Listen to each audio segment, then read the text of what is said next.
பீப்பாயின் உயரம் 20 சென்டிமீட்டர்.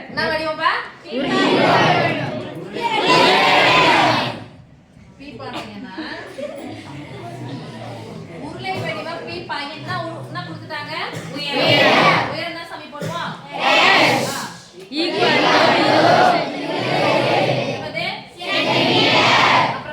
அடிப்புற ஆரம் 14 சென்டிமீட்டர் எனில் அடிப்புற ஆரம் 14 சென்டிமீட்டர். எழுத்து சொல்லி சொல்லுங்க.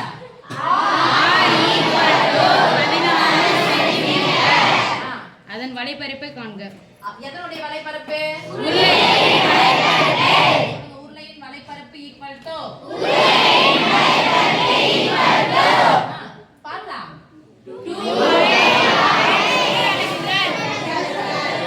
பார்க்கறதுக்கு ஒரு பார்க்க ஏதாவது நேரா அப்ளை பண்ணிட்டாவும் ஒரு மார்க் கொடுத்துருவோம். 2π rx நல்லா பாருங்க. 2π ஆனது வட்டத்தின் சுற்றளவா? வட்டத்தின் சுற்றளவோட யாரை பெருக்கணும்?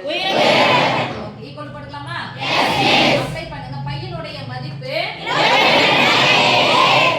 என்ன நமிதா? இங்க 22/7 போடுங்க. ஏன்னா 6 க்கு 7 வாய்ப்பால தான வருது. சொல்லுங்க 2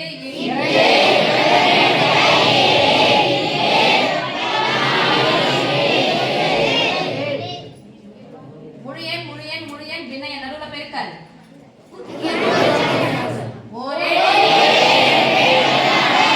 2 4 ஒரு 0 40 2 4 2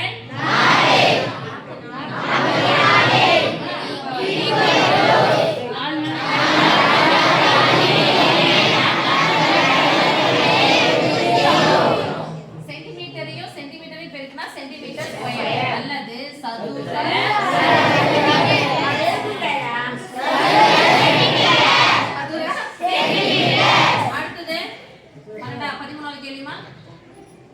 இரு கோளங்களின் ஆரங்களின் விகிதம் 4:7 எனில் அவற்றின் கன அளவுகளின் விகிதம் காண்க. என்ன வடிவமா? கோளங்கள். ஆரங்கள் 2 ஆரங்கள் தந்தாங்க. ஒரு ஆரம் தந்தா 6 சொல்லுவோம். 2 ஆரம் தந்தா 6. விகிதம் என்ன போடும் நடுவுல?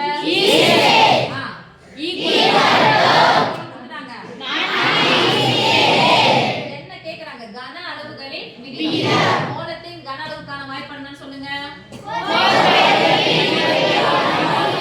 4/3 கன அளவுனா 3 அலகுகளை பெருக்கணும். கோளத்தை பொறுத்த வரைக்கும் 3 அளவுகளுமே எதுவா இருக்கும்? ஆரம். 1 போட்டுக்கலாமா?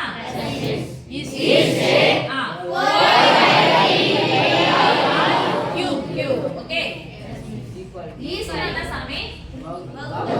விகிதம் என்னது?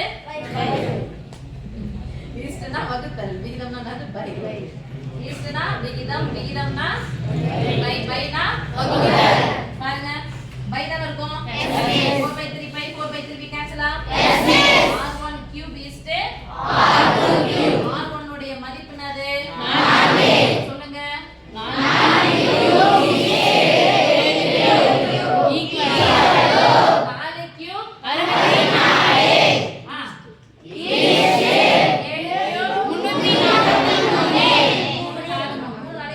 7 cube போடுங்க. முடிஞ்சிச்சு. அப்ப ஆன்சர் என்ன சாமி? 64. புரியுதா? கேட்டாங்கன்னா அப்படியே இத 1 மார்க் क्वेश्चन கேட்கும்போது இத கியூப் பண்ணுங்க முடிஞ்சிடும். ஓகே. அடுத்த சாமி. ஏதேனும் 2 நிறை வெக்டர்களை எழுதி அவற்றின் வரிசைகளை குறிப்பிடவும். நிறை வெக்டர் 2 நிறை வெக்டர்களை எழுத சொல்றாங்க. First one, second one. நிறை வெக்டர் அது எத்தனை நிறை தான் இருக்கும்? ஒரே நிறை தான். நிறைனா எப்படி இருக்கும்? கிடைமட்டமா இருக்குமா செங்குத்தா இருக்குமா? கிடைமட்டமா. கிடைமட்டம் எப்படி கிடக்கும்? அடுத்து கிடக்கும். அவ்வளவுதான் x அச்சு. ஓகே. எத்தனை உறுப்பு வேணாலும் எழுதிங்க. ஃபர்ஸ்ட் ஒன் எழுத போறோம். 1 3 5 அவ்வளவுதான். இது ஒரு நிறை வெக்டர். என்ன எழுத சொல்லிட்டாங்க? வரிசை. அமைதியா எழுதுங்க. செகண்ட் ஒன் அதே மாதிரி பாருங்க. ஒரே வரிசையில எத்தனை உறுப்புலாம் சொல்லுங்க. நீங்க எதனா ஒரு உறுப்பு சொல்லுங்க. 2 7 சரி மிஸ் 2 உறுப்பு எழுதுனா தப்பே கிடையாது. வரிசை தான் நமக்கு முக்கியம். ஒரே ஒரு நிறை மட்டும் தான் இருக்கு. இதுக்கு வரிசை எழுதலாமா? வரிசை. இதுக்கு வரிசை எழுதலாமா? ஃபர்ஸ்ட் யார் என்ன அச்சு எடுக்கணும்? x. அப்ப x அச்சு எத்தனை இருக்குது?